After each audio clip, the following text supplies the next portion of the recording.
Okay, in this video we're going to discuss how to graph a monopoly, and I've got a couple situations that we can graph, but the first one is going to be just a normal starting point where I've got a demand curve that's going to be downward sloping, and I have my marginal revenue curve that's going to be underneath my demand curve, and that will, or it can at least, go down into the negative range. So what's very important here is that the demand is going to be greater than the marginal revenue.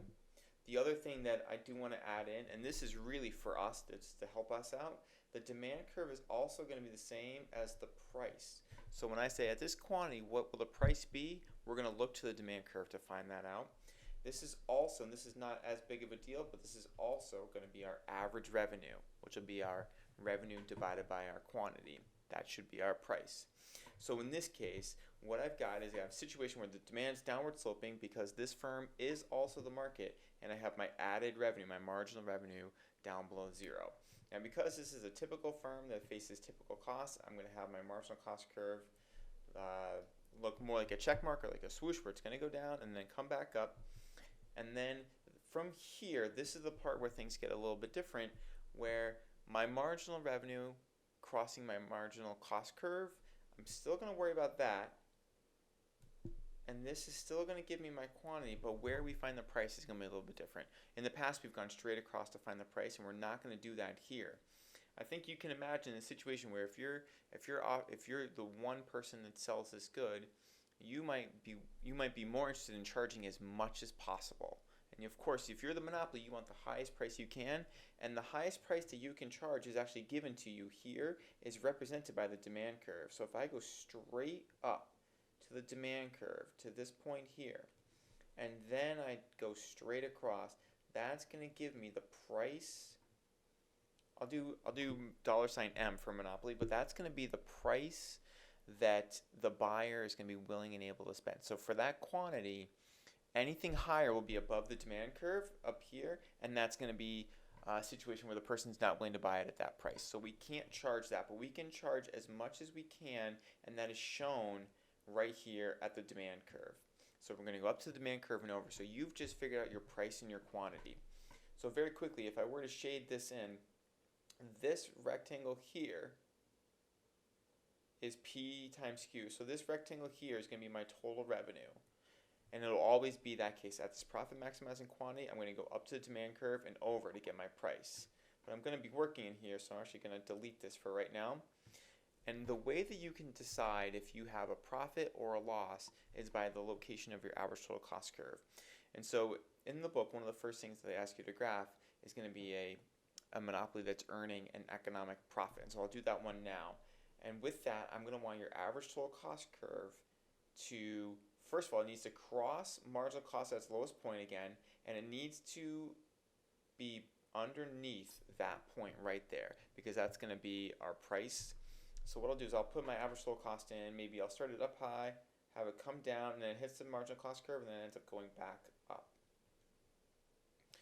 So with that, I now have a situation where I'm earning a positive economic profit, and I can fill in some rectangles here, and I can show you how this works. But right now, at this quantity, if I go straight up and down, just like I have been with my graphs, I go straight up and down to my cost per good, which is reflected with my average total cost curve. I'll take that straight across. I'll use $C for cost. That's going to be my cost per good, my average total cost. Now above this is actually going to be profit. So my total cost will be shown in this rectangle here. My cost per good times the number of goods that I'm selling. Anything above that is my profit, because remember, I had that purple rectangle a minute ago. This entire thing is going to be my total revenue. So my total revenue minus my total cost gets me my profit, and I've got that right here.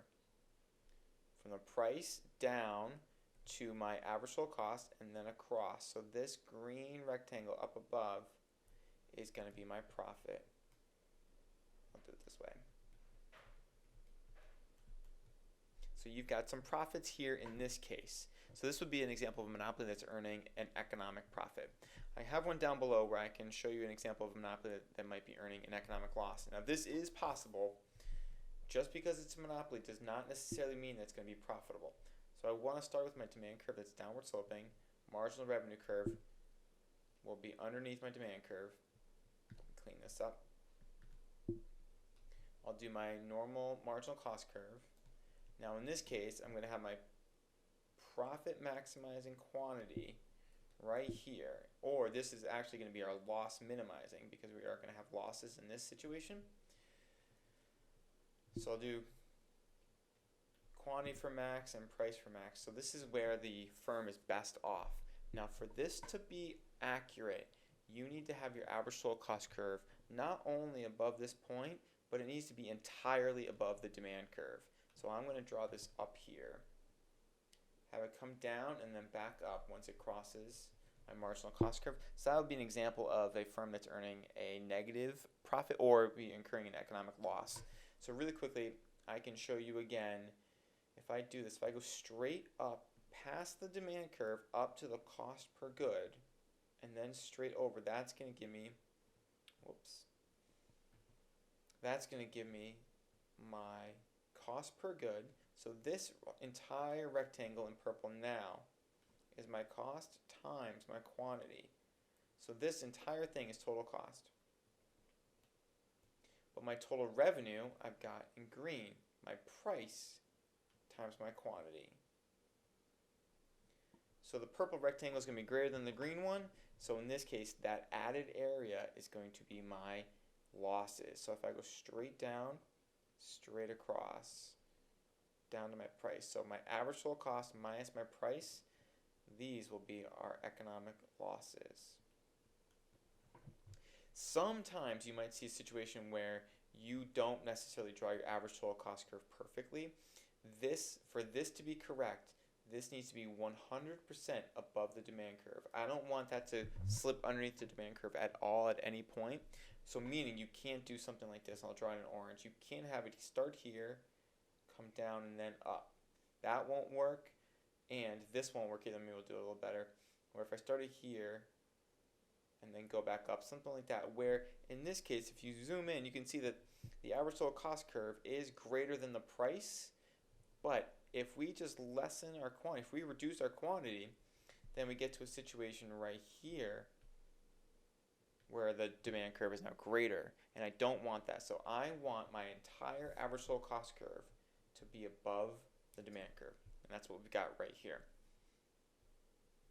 Two other types of monopolies that I can draw really quickly. The first one's going to be a constant cost monopoly, and I'll title this one constant.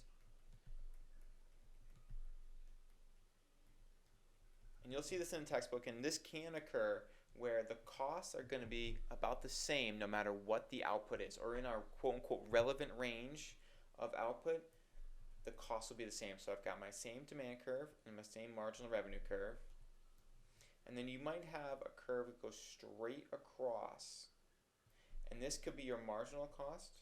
And if it is a marginal cost, you might also often see it as your average total cost curve as well. So this might be a situation where your costs are the same, and so that's reflected by this horizontal cost curve. But nothing should change. And so the fundamentals and the things that you know should be exactly the same. Where MR equals MC, right there, that's the quantity where we're going to be maximizing our profits.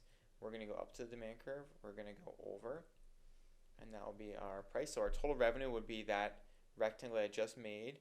Your total cost would be this green rectangle down below. So there is an area right here up above. I'll do it in a different color. There is an area up above where you do have economic profits, right? Price minus average total cost. So this would be profit up here. And this would be our total cost. Now you do have a few other things that we can highlight, and we'll get into this later on, but you do have an area up here that might look familiar. That will be our consumer surplus. And you do have an area of deadweight loss, which we're going to get to in a little bit. But I can stop there and go on to the last thing that you might see, which is going to be a natural monopoly. And this is going to be one where your costs are decreasing throughout the entire range that's shown here in the graph. So my demand curve will be downward sloping. My marginal revenue curve is going to be underneath that. And now you might see this one of two ways, where you might see marginal cost either constant, which is what the textbook has, so I'll draw it the way the textbook has, and your average total cost curve is decreasing the entire time. So that's how you know that this is a natural monopoly. average total cost is coming down the entire time. So what this means here is that this firm, this monopoly, is experiencing economies of scale throughout the entire range of output. So if we're going from 0 quantities sold to 100,000 units sold, no matter what, that firm is still earning an this firm is still experiencing economies of scale because their output is still not great enough for their average cost to increase. So that's how you know that this is a natural monopoly, when your average total cost is still decreasing throughout the graph,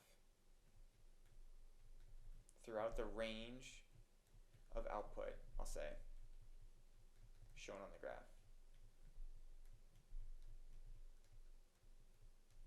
Everything else should be the same. MR equals MC, up to the demand curve to find your price, and then you can work from there.